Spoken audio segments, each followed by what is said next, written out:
Okay, and so we're back analyzing our COVID cases again. This is after 6, I guess, something like that, days. Uh, we have now 3,946,000 cases worldwide, of which 271,000 resulted in death. Closed cases is about 1.6 million, so the recovery rate worldwide is 83%. 1629 refers to April 9, almost April 10, April 9, April 9 cases, and we're already May 8, so it's almost 1 month now, the lag.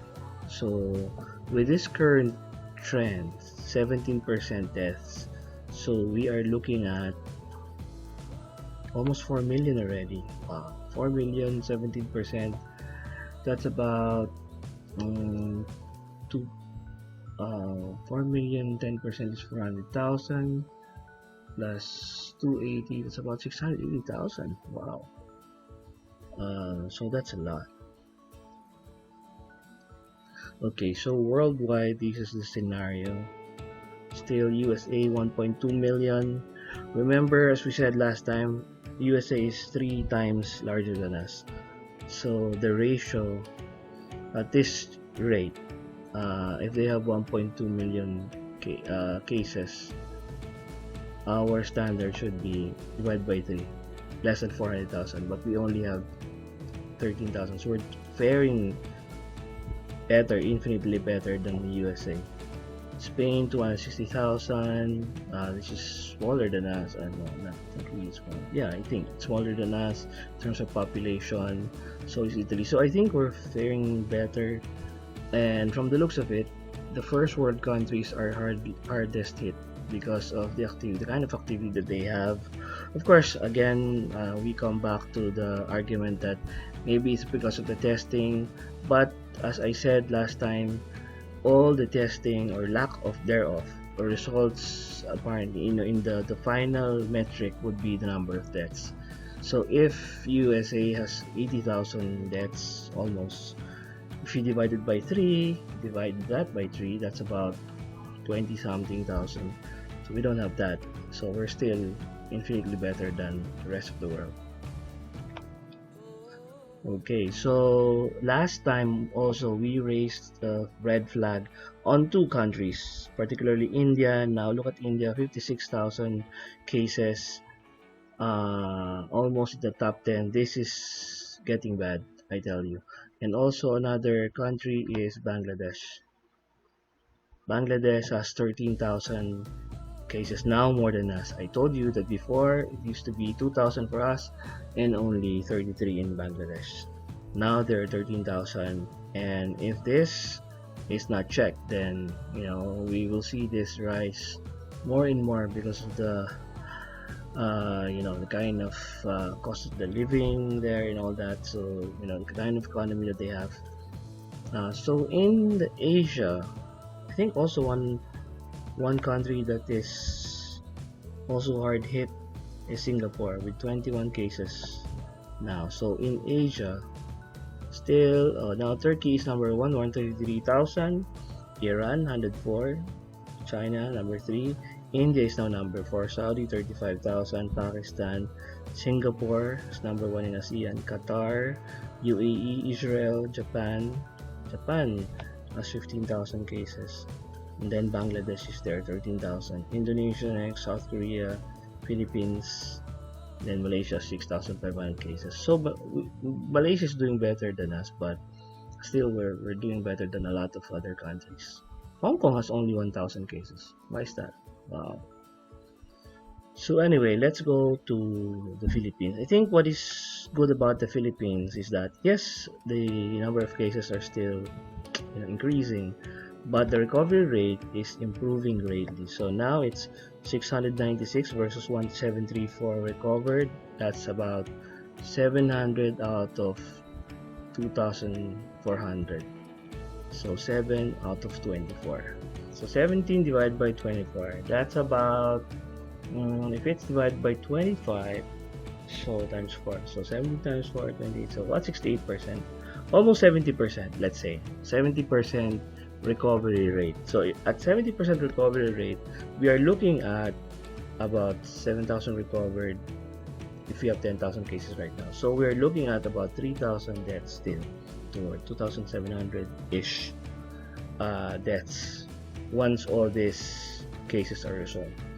Of course, what we want is a higher recovery rate, maybe around 85% to 90. Eventually, we'll get there, I guess, because that's what's happening in the worldwide in world scenario. So looking now at our curve estimation model.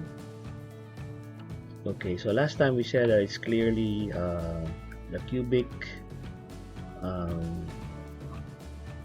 some cubic model is the one that best describe the prediction, and right now we added something else. So we have now quadratic 98.7%, second best. Cubic is still number one, 99.5% now, the coefficient of determination. Compound 87.4, growth 87.4, exponential 87.4. Now power is at 88.7%. So I added that in our models. So we have forecast as of this will be the forecast day. What did I say? Day 91, which is May 15. So just around the corner, 7 days from now. 17,000 cases for quadratic. I hope not, of course. For cubic, look at cubic, how close it is. So I think this is the closest that we will have. Cubic, we have 12,994. We have 10,463 today. So I think this is the best prediction. Compound, growth, exponential are all in the 450,000 level. So this is big. But if you will look at the model here, compound, growth, and exponential goes like that. So it goes wayward to the right. So that is the reason why it has a huge forecast. So we could look at compound, growth, and exponential as that a model if it is not tampered. Like it's like it's a virus, right? So it increases exponentially. It increases its growth rate.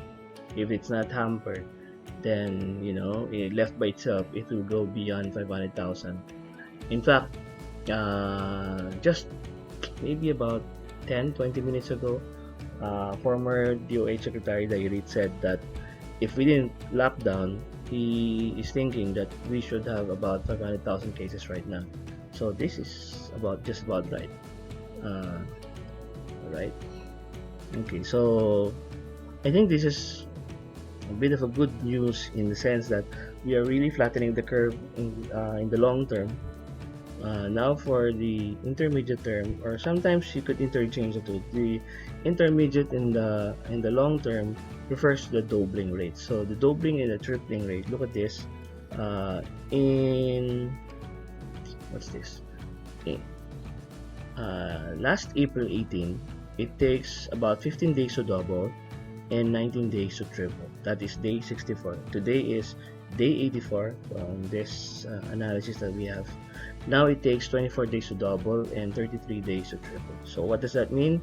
In a matter of 20 days, you add 9 days for the doubling rate and about 14 for the tripling rate.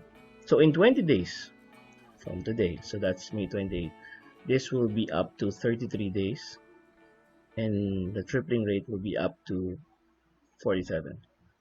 If that is true, then day 104, which is 20 days from now, we will have 14,588 cases in May 28, according to this, which is 2 times day 71. So day 71 is 7294. Multiply that by 2, that's about it, 14,588. Now, if you look at the tripling rate, this is from day 57, which is 47 days ago, which is 4428 times 3. and we will have 13,284 cases. So this is a firm, uh, not a very loose prediction. So the prediction model is getting firmer. Quadratic, cubic, they're almost of the same range. So we can say that May 28th ish, we will have from 13 to about 15,000 cases. Uh, May 15, this is May 15, we will have 12, and if we're not lucky, about 18,000. So at least definitely we will not breach the 20,000 level in May. Uh, right. So this is the intermediate and the long term. Now, if you look at the short term again is the moving average, and we made this 10 days last time. The moving average of the velocity of the increase. So when you say velocity, this is the differential, the first differential of the number of cases day to day. So all you have to do is just to get the difference on a day-to-day basis. If you will look at the difference, of course it's fluctuating.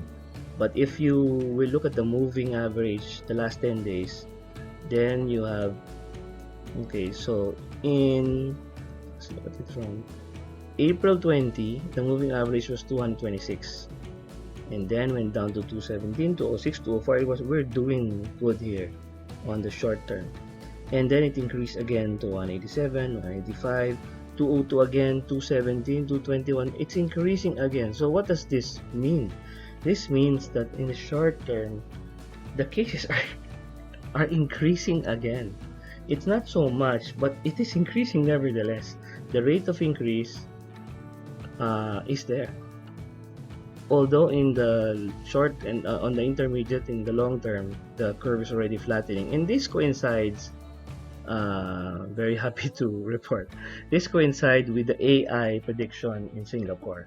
Really, if we guard the short term, and the short term decreases day to day, if it continues to do that, then we have already taken care of the long term. So the long term, we know that it's already flattening. If we take care of the short term, then by May 15, or May 30 at least, we would have conquered the increase, the spreading of the virus. So let's hope for that. I know that we have so many of our countrymen they're not following the rules, and some of them are violating the ECQ. We went to GCQ now, and I don't know. Now these results will tell us whether it's a good idea or not. Um, on May 15, we're supposed to open up or lower down the ECQ to GCQ for the metro areas. Is it a good idea, especially with the kind of population density in the metro, at least for NCR? Or are we also talking about, how about Calabarzon? How about Bulacan? How about the big non-NCR provinces like Davao or Cebu? What do we do with these areas, these regions? So we really have to focus on lowering, the spreading of the virus and taking care of the short term, because that's where the problem is right now. The day-to-day fluctuation, it's still increasing, or maybe it's because of the testing, I don't know, but still the numbers are speaking for itself.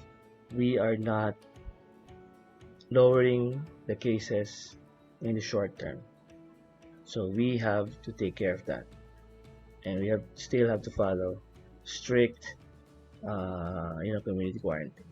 So let's hope for the best, and let's conquer COVID-19 as one nation.